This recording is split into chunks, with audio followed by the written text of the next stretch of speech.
This isn't going to be a video that makes me very many friends. Now, I'm not one to sugarcoat. I am blunt, opinionated, a bit of an asshole, and my exploring advisor tells me I have a very strong personality.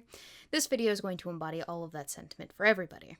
I'm not sorry. Now, it's going to be a fairly short video directed at Blair White, who made this post earlier. The man who raped me when I was 18 popped up on my Facebook. Maybe my next video should be confronting him after all these years. Now, I'm a fan of Blair's work, I'll admit. Still am, actually. I don't always agree with her, but I like her content. But I can't get behind a move like this, not for any reason and not for anyone, including myself. I'll get a lot of hate from Blair's fans for this video and my criticisms, but if we can't criticize the people we like, then we have no business doing it to those we don't. And then there's something to be said about the people who can't accept criticisms at all. But we'll get to that. Now, I'm not making any judgments on whether he did what you said he did or didn't do what you said he did. I wasn't there. I don't know. I've never met him. I only know your side of the story, and I don't know you, Blair. I don't know you pretty much at all. That's not my place to decide. I don't care. It's your issue. Deal with it. But I implore you, don't be that person that makes accusations years after the fact, having not gone to the police or documented it or done anything to ensure that you could prove beyond a shadow of a doubt what he did to you, and put said person on blast for your audience. This is a principled approach, but it's also one that should be taken for your own good. Because without the backing of a conviction, if you name this guy a rapist to your entire audience, all several 100,000 of them, or whatever number it is now, he has a fantastic case for defamation to use against you. Trust me when I say this is for your own good, Blair. It is within your own best interest to not pursue your stated course of action in that tweet, because it will backfire tremendously on you. But more than that, and if you want to get into the non-self-preservation reasons behind why you shouldn't do this, I was under the impression that you were conservative, right? I was also under the impression that conservatives are not meant to just listen and believe, or at least that's the popular consensus. I was also under the impression that innocent until proven guilty was a thing. I was under the impression that the reason why people criticize the Me Too movement for being so gun-jumpy and making accusations years after the fact and not pursuing justice the normal way immediately after the fact, as one does with a crime that's been committed.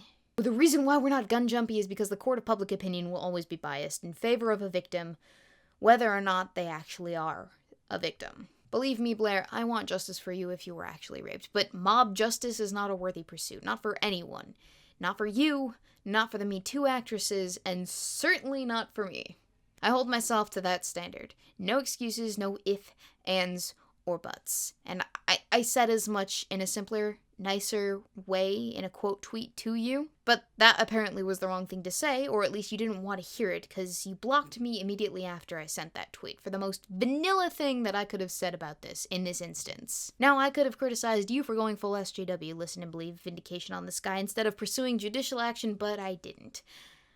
I was brief in my response. I could have been a lot more indignant, but I wasn't. I was short and succinct. You know what? I don't get a lot of credit for the nice, merciful things that I do, or the criticisms that I make, so why continue?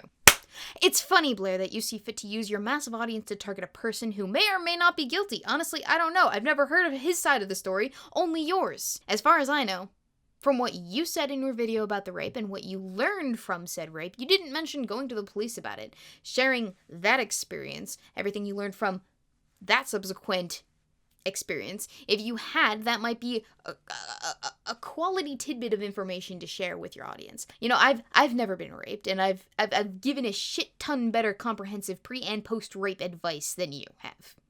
So thus we have a classic he said, she said scenario. Consider this, whether or not he's guilty, you putting his happy ass on blast for the rest of your fans to ridicule because, let's be honest, you have a massive following and your fans will believe you over him is a scummy thing to do. You can use your family and your friends as a support system for what happened to you, but not your fans, because your fans, we don't know you nor him. Not really, sorry to say. I've never met you, Blair. I don't know anything about you beyond what you put in your videos and on your Twitter and social media. And it's none of my business, or any of ours, to make any judgments either way. That is for the court of justice to decide. Your fans can go get fucked, including me. But naming him, if he's not a public figure, and there was no trial that convicted him a rapist to your audience in a video?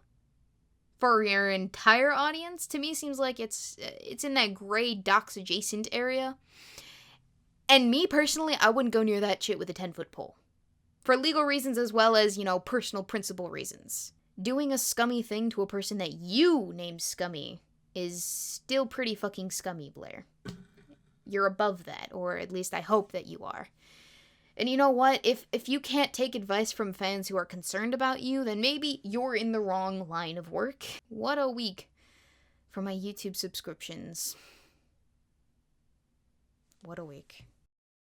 Okay, so upon further reflection, there was a little something more that I wanted to say, but didn't think to say at the time of filming the rest of this video, due to the fact that when I was filming this part of the video, things hadn't developed to this point. Forgive the lack of face cam. I'm packing up to go back to school, so a lot of my equipment is boxed up at the moment. Now, at the risk of sounding like a complete and total asshole, there's a lot to be said about people who decide to show support for those rape victims or victims of sexual assault who were victimized but never chose to pursue justice for whatever reason. Now, this is gonna sound really fucking mean of me, but it comes from a good place. Those people who make excuses after the fact for why someone might not have gone to the cops in the light of a rape, or people who discourage rape victims from going to the cops. And to be clear, I'm defining that as not just telling them that nothing will come of it. It's also making excuses on their behalf for why they might not have gone, or getting them to think critically and doubtfully of a system that the sole intention of is to help them, is absolutely abhorrent. Full stop. I don't care what your reasoning is, what your background is. I don't care. Honestly, I don't care. You are taking the credibility of a system that specifically necessitates people's trust in it to be successful, and you're throwing that credibility down the drain every time you espouse shit and explanations and rationales like what I am showing you on the screen at this very moment. Don't get me wrong. You have every right to say all of that. But you should know that you're not doing anyone any favors and you're hurting the cause. So when I have layman internet TV drama cops try to rebut my legitimate valid quote tweet about how to pursue action in these cases, making judgment calls about a process that they don't know anything about, the inner workings of, instead of leaving it up to the professional investigators whose job it is to actually get this shit sorted and who know a hell of a lot more about what they can and can't do in certain situations, that pisses me off. Because at the risk of sounding like a snarky know-it-all, these people have barely any clue what it is that they're talking about, and shouldn't be so careless about giving advice to victims of crimes about what can and can't be done if they have no fucking clue what can and cannot be done. I've been a police explorer for the last 4 years. I've competed as a police explorer at the national and the state level for 3 of those years.